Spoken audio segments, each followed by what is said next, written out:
So I want to talk about retreats and how does ego and your specific ego connected to energy, connected to experience, help align you in 2023?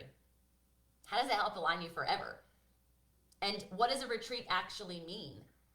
So I looked up the definition. I think it's always important to understand because you might put it in context since I host retreats internationally and nationally, both for personal and professional development, that you're looking at just a time away, like, or maybe a full time in because you're going with an intention.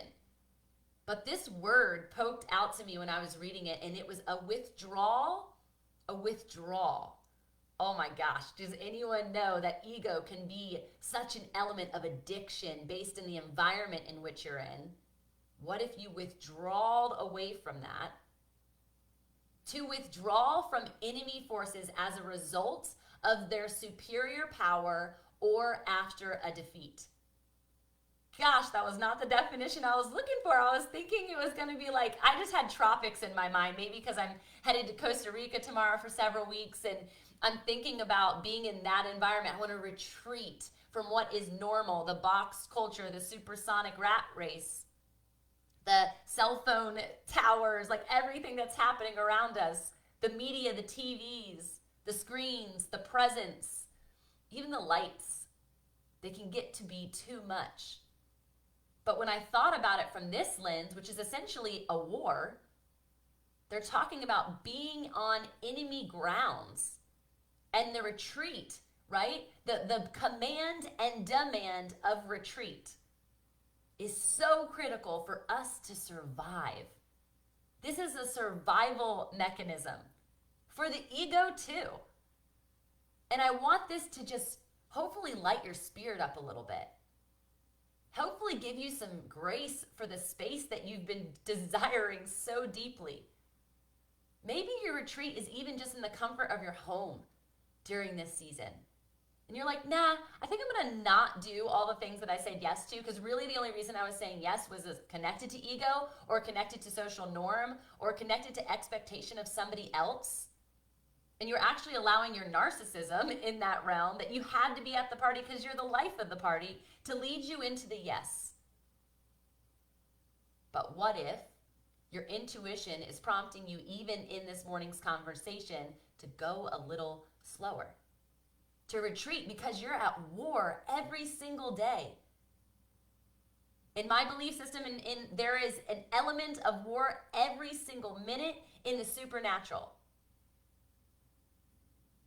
Fighting for your attention, fighting for your fear, fighting to keep you trapped, fighting against everything that's inside of you to become who you were meant to be.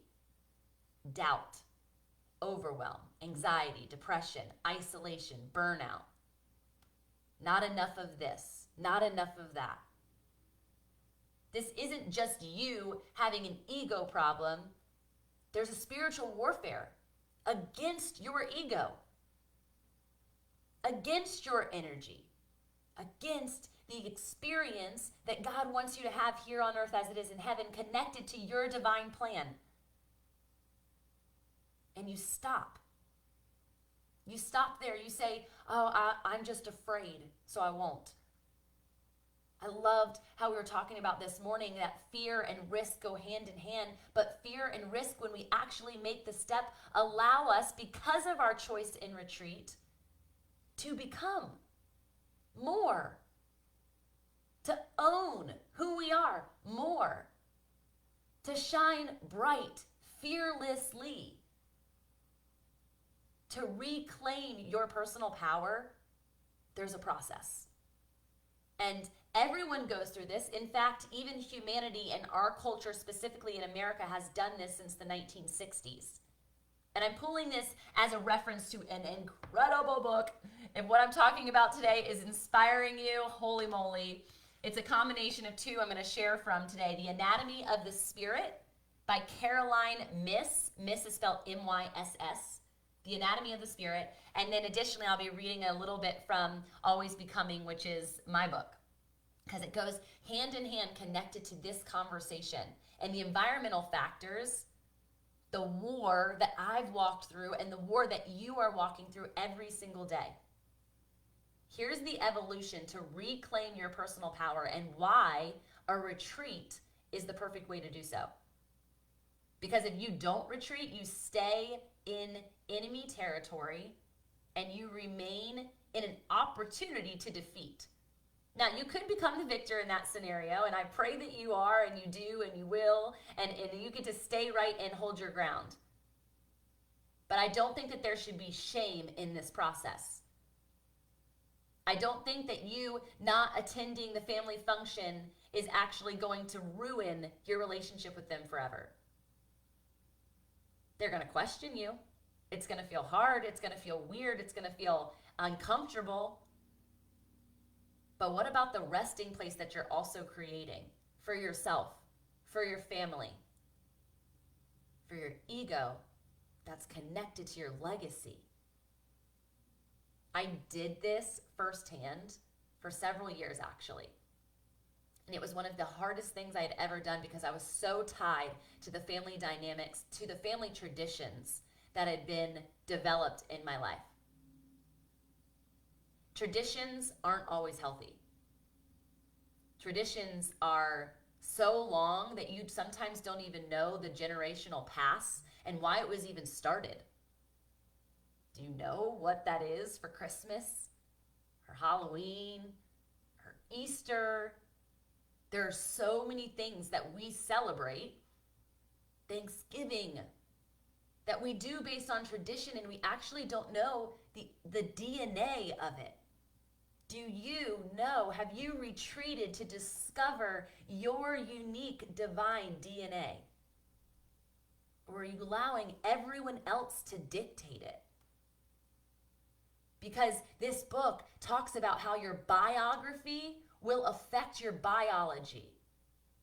Where you are, how you're existing, the enemy lines in which you're still maintaining, even in spite of the fact that you're depressed, even in spite of the fact that you're lonely, even in spite of the fact that you're experiencing anxiety or even physical ailments. This is people who are addicted. I have been there, addicted on so many things, for so many reasons. And I suppressed my ego because I was okay with being a part of something bigger and not allowing myself to shine. I was okay with the suppression, even if I could be in the spotlight, because I knew eventually my ego would go back to that place of shame when I was in the shadows, and I would fight against myself. Are you, in your current mind's eye, in your own intuitive gut, in your own self-conscious, fighting yourself in these conversations people are having, and you're having it with yourself? Because you've never vocalized the problem. You've never written it down. You've never visualized your way out. You've never retreated. And so in society, in order to reclaim our personal power as America and individually, there's a flow. This is it. First, you experience revolution. Then you experience involution. Then narcissism. I know everybody thinks it's a bad thing. We'll talk about it in a minute. Then from narcissism, evolution.